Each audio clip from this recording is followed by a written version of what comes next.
Classic या premium bike की बात जब भी हम करते हैं तो दिमाग में रॉयल एनफील्ड सबसे पहले आता है। रॉयल एनफील्ड 350 सीसी 650 सीसी के मिडिल वेट मार्केट सेगमेंट में 90% का मार्केट शेयर होल्ड करता है। यानी अब तक की सड़क रॉयल एनफील्ड के लिए बिल्कुल स्मूथ है। लेकिन क्या आगे रॉयल एनफील्ड की डगर कठिन होने वाली है? क्या रॉयल एनफील्ड को आगे की सड़क पर कुछ जर्क्स मिलने वाले हैं? ऐसा हम इसलिए कह रहे हैं क्योंकि पिछले दिनों हीरो के साथ मिलकर हार्ले ने और बजाज के साथ मिलकर ट्रायम्फ ने, टीवीएस के साथ मिलकर बीएमडब्ल्यू ने इस सेगमेंट में कुछ नए लॉन्चेस किए हैं। इस नए एंट्रेंट से रॉयल एनफील्ड को कितना खतरा है, इस पर मेरे सहयोगी तुषार ने पूरी रिसर्च की है। तुषार, बहुत स्वागत है आपका। सबसे पहली चीज जो आपसे समझना चाहता हूं वो ये कि क्या रॉयल एनफील्ड को वाकई कोई खतरा नजर आता है इन नए एंट्रेंट से? सबसे पहले थैंक यू विकास। आप ये समझिए पहली बात कि रॉयल एनफील्ड के पास जैसे 90% मार्केट शेयर है। कुछ दिनों पहले आयशर मोटर्स ने अपने अर्निंग्स रिलीज़ किए थे, तो उसमें ये पता चला कि रॉयल एनफील्ड जो आयशर मोटर्स की कंपनी है उसमें उसके वॉल्यूम्स, मतलब उसके जितनी बाइक्स वो बेचती है हर क्वार्टर, उसमें एक थोड़ा गिरावट है। अगर आप नंबर्स भी देखें, पिछले कुछ महीनों के नंबर्स देखें, अगर आप सितंबर अक्टूबर से लेके अभी तक नंबर्स देखें तो आप देखेंगे कि एक ग्रेजुअल डिक्लाइन है रॉयल एनफील्ड के 350 सीसी मोटरसाइकिल्स के सेल्स में। उसी दौरान अगर आप जुलाई में जब हीरो हार्ली ने अपनी X440 लॉन्च की थी और बजाज ट्रायम्फ ने दो 400 सीसी की ट्रायम्फ लॉन्च की थी, स्पीड 400 और स्क्रैम्बलर 400, तो ये जब सारी लॉन्चेस हुई तो ग्रेजुअली जो घटा है रॉयल एनफील्ड के केस में, उसी दौरान हीरो और हार्ली वाली बाइक और ट्रायम्फ वाली जो बजाज और ट्रायम्फ वाली बाइक है उनके नंबर्स ग्रेजुअली बढ़े हैं। तो इससे ये पता चलता है कि जो गिरावट जो गिरावट रॉयल एनफील्ड में हो रही है वो इंक्रीजेस इन बाइक्स में दिखने को मिल रही हैं अभी। अच्छा, तो इसका मतलब ये तो है कि खतरा तो है, लेकिन क्या 90% का मार्केट शेयर होल्ड करने वाली रॉयल एनफील्ड को इससे बहुत ज़्यादा असर होता हुआ भी दिखेगा?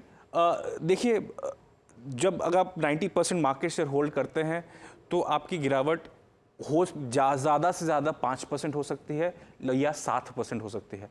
सो इसके हिसाब से रॉयल एनफील्ड को कोई खतरा नहीं है, उसके मार्केट लीडर पोजीशन में रॉयल एनफील्ड को कोई खतरा नहीं होने वाला है। बट यही होगा कि जो bread and butter 350 CC segment है वहाँ पे थोड़ा हिट मिलेगा, लेकिन रॉयल एनफील्ड उसके लिए भी तैयार है। रॉयल एनफील्ड पूरा गेम ही बदल देना चाहती है। तो अगर आप देखें क्लासिक 350 रेंज 2 से 2.5 लाख के बीच में आपको बाइक्स मिल जाएगी। क्लासिक 350, बुलेट 350 और हंटर 350, वो सारी बाइक्स मिल जाएगी। अगर 3 से 3.25 लाख के बीच में जाएंगे तो वहाँ पे आपको ट्रायम्फ बजाज ट्रायम्फ की बाइक्स मिल जाएगी और 2.5 से 3 के बीच में आपको हीरो और हार्ली की बाइक्स मिल जाएगी। तो अभी रॉयल एनफील्ड क्या करी है, ये गेम ही बदल देना चाहती है।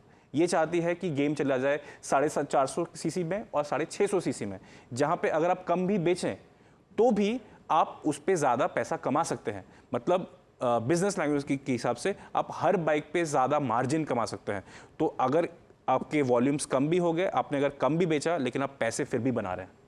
ओके, एक चीज़ तुषार जो बहुत यूनिक है रॉयल एनफील्ड को लेकर, एक एक्स फैक्टर है जो हर एज ग्रुप को एक तरह से अपनी तरफ अट्रैक्ट करता है।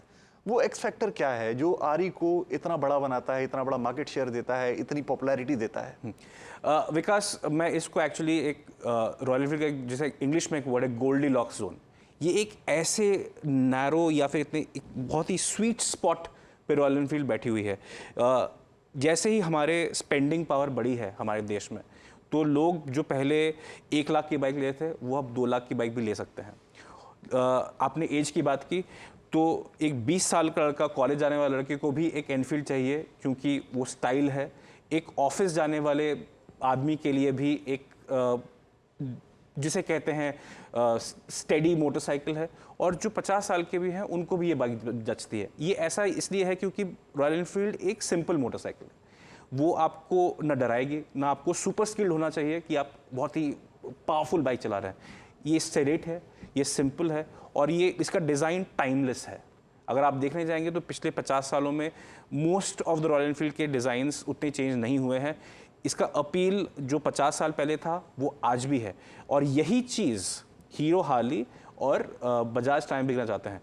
जो ब्रांड वैल्यू है रॉयल एनफील्ड की वो रेप्लिकेट करना चाहते हैं उनके हार्ली और ट्रायम्फ के अलायंस के साथ। हार्ली भी 100 साल पुरानी कंपनी है, वो भी उनके पास वही हेरिटेज है। ट्रायम्फ भी 100 साल पुरानी कंपनी है, उनके पास भी वही हेरिटेज है। तो इनके साथ पार्टनरशिप करके हीरो और बजाज चाहती है कि कुछ डेंट कर सकें रॉयल एनफील्ड के मार्केट शेयर में, लेकिन फिर भी रॉयल एनफील्ड कहीं जा नहीं रही है। वो अभी भी इंडियन मार्केट को जिस तरह समझती है, कोई और अभी तक तो कोई नहीं समझ पाया है। बिल्कुल परफेक्ट। तुषार, ये तो हमने सारी कन्वर्सेशन की इस चीज़ पर कि प्रोडक्ट क्या है, लॉन्चेस कौन से नए आए हैं, उससे कितना खतरा है। लेकिन जो लोग रॉयल एनफील्ड बनाने वाली कंपनी आयशर मोटर्स के शेयर्स होल्ड करते हैं, वो ये भी जानना चाहते होंगे कि ब्रोकरेजेस का क्या कहना है, क्योंकि वो बड़ा इंपॉर्टेंट होता है। तो ब्रोकरेजेस का आयशर मोटर्स पर क्या कहना है, उनके फ्यूचर को लेकर, ताकि जो व्यूअर्स ये देख रहे हैं वो ये भी समझ पाएं कि फ्यूचर पाथ कैसा है। जैसे विकास, मैंने शुरू में ही बताया आपको कि आयशर मोटर्स के अर्निंग्स कुछ 2-3 दिन पहले आए, तो उसके अगले दिन ब्रोकरेजेस ने अपने रिपोर्ट्स निकाले। तो उसमें जो एक बात रॉयल एनफील्ड के बारे में उन्होंने बोला कि एक जो गिरावट हुई है उनके सेल्स के नंबर्स में पिछले कुछ 4-5 महीनों में, वो और ज़्यादा इंटेंसिफाई हो जाएगा नए फिस्कल में इन FY25। सो ये इसलिए होगा क्योंकि अभी तक हीरो हार्ली के शोरूम्स कम थे, कुछ 20-25 थे। वही सेम चीज़ बजाज और ट्रायम्फ के जो शोरूम्स थे वो भी 19 या 20 के आसपास थे, एक साल के आसपास, जुलाई के आसपास उतने थे। आज के डेट में बजाज जो ट्रायम्फ के 50 शोरूम चला रही है। हीरो खुद के प्रीमियम आउटलेट्स खोल रही है अंडर द ब्रांड प्रीमिया करके। और इस साल 2024 में हीरो हार्ली 100 शोरूम खोलना चाहती है डेडिकेटेड प्रीमियम मोटरसाइकिल्स के लिए, और ट्रायम्फ भी 100 शोरूम खोलना चाहती है। तो जब आपके टच पॉइंट्स या आपके डीलरशिप बढ़ गए, आप नए शोरूम में घुस गए, तो आपके सेल्स तो आने ही हैं। तो जो प्रेशर जो हल्का फुल्का जो अभी दिख रहा है जो पिछले 2-3 महीनों में, वो इंटेंसिफाई होने के चांसेस है। और यही चीज़ ब्रोकरेजेस ने पॉइंट आउट की है लोअर वॉल्यूम के हिसाब से। बिल्कुल।